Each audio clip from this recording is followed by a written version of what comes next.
glorious world.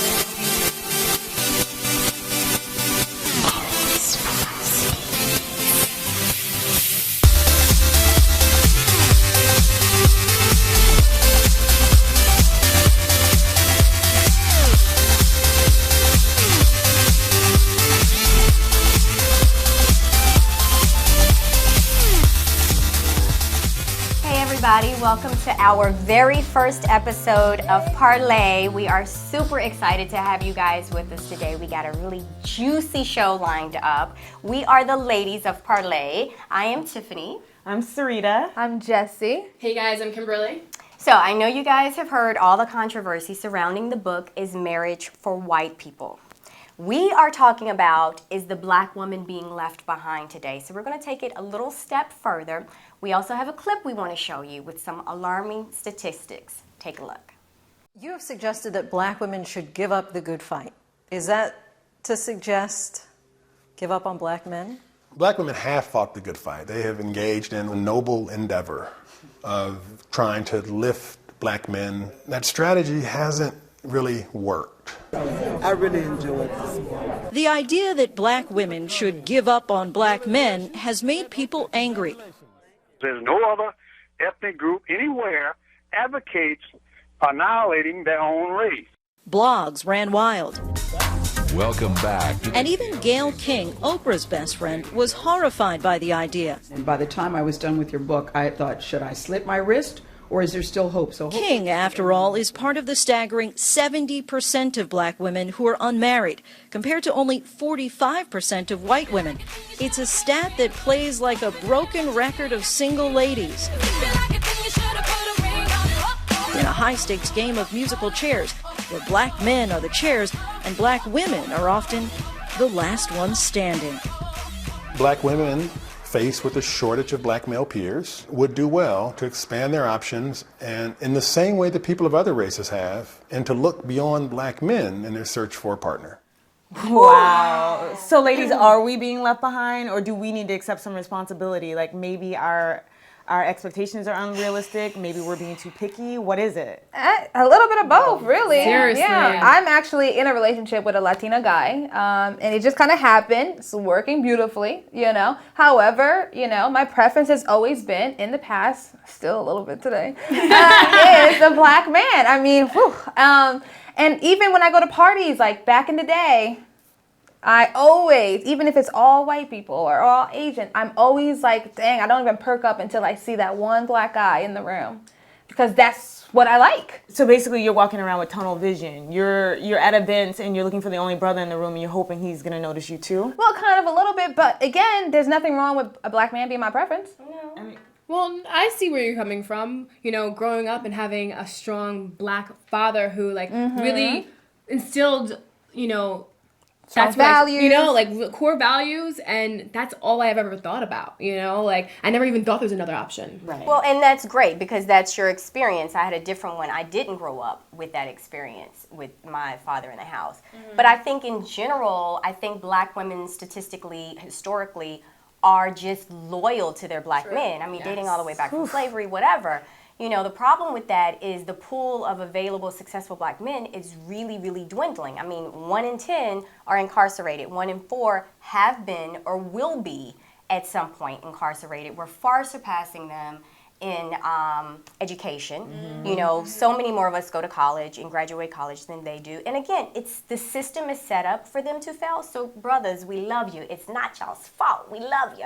However, this is what's going on. So statistically, the ratio of successful black women to successful black men is just so small. So I think we have to open up our minds and our hearts to other ways of finding love. But that's kind of an excuse, because of the black men that are successful, why aren't they choosing us? True. You got a point there. Society, you know, right now, media has a huge influence on how we think and the way we make decisions. You know, right now, we're portrayed as the angry, ghetto, loud woman, and you know, I know you girls are not like that, and I am proud to have, you know, a good group of like sisters with me, you know. And right now, we're the outcasts, you know. And right now, you know, media is portraying hip hop And athletes, you know, for them to have the other next to them, they have a ride. They are like. But again, I feel like the media is a cop-out because these black men weren't raised at home with just the media. They were raised at home with other black people around them. So that doesn't really explain why we're not being chosen. Actually, that brings me to this point in this book.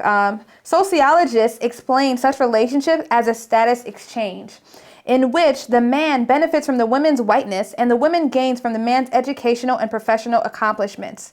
The suspicion is that well-educated, high-earning black men are so enamored of the idea of having a white spouse that they often marry white women who are less educated and of lower status in every way except for race. So in many ways, when they do have a white woman, just like we see in the media, they do feel like they've arrived. They do feel like they are at a higher status overall. Okay, so instead of us playing the victim, why don't we follow in the footsteps of other ethnic women? Like right now, only 9% of us marry outside of our race. A whopping 48% of Asian women marry outside of their race, and then 41% of Latina women. So we need to exercise our options like they are, because otherwise we're sitting around waiting for somebody who's not waiting for us. Well, that's all fine. Again, I love all day, every day, okay? And I think interracial relationship is beautiful, okay? Find who you want, find who you love, who's going to make it work, and do it. However, there is nothing pushing black love. There's nothing pushing the black family, black couples at all, not on TV. You see it sometimes in the media, but they don't even get the hype that a black athlete. And we do. We have a lot. We have examples. We do. They're just not portrayed. We have wonderful, wonderful, successful black men, and we love y'all. You know, so this is by no stretch of the imagination that you're not out there. We know that you are. So I think that's great. I just think they're not as prevalent as we've seen before and being portrayed in the media. And I think that, you know, my issue is find love where you find it. But if you alienate as a black man, you alienate a black woman because of her stereotype of being bitchy and attitudinal and, you know, all these things. And then going to the other race, the white and Asian and Latin women as well, and they're easier, more docile, all those things, which are also stereotypes. Those are stereotypes as well. You know, so I just think that's very, very, very unfortunate when you do that. Now I'm gonna flip it. And some of y'all gonna be mad at me. Speaking my But we have also, as black women, got to stop walking around with scowls on our faces and not being approachable. We want married. We want to be married. We want to find love. And if it's with a black man, whoever it's with, Asian, white, you know, it doesn't matter. We've got to be more approachable. So many of my guy friends are like, Tiffany, y'all sisters walk around and y'all, you know, life is so hard. And they're right. I look around and that's what's happening. We've got to open up and be more approachable. We've got to. Yeah. So basically, if we don't want to be left behind, we got to start exercising some options. You can't wait around for people who aren't waiting for you. And a good man, period, is hard to find. We all know that. It's like finding a lottery ticket. So wherever you can find them, find them. Find them. And if you are one of those women who are continuing to fight the noble fight for your black men, please stay in there, stand strong, and wait for your black men, because you know what they say. Good thing comes. You know? To those who wait. A good thing comes to those who wait. Okay? So if you want your strong black man, and you waiting patiently, it will one day.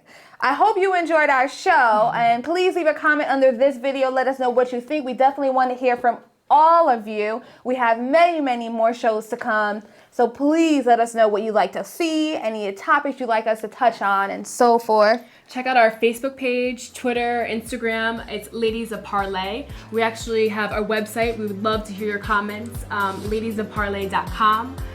We had a great time, and we're looking forward to see you guys soon. Yes. See you guys. See you next time. Thank you so much.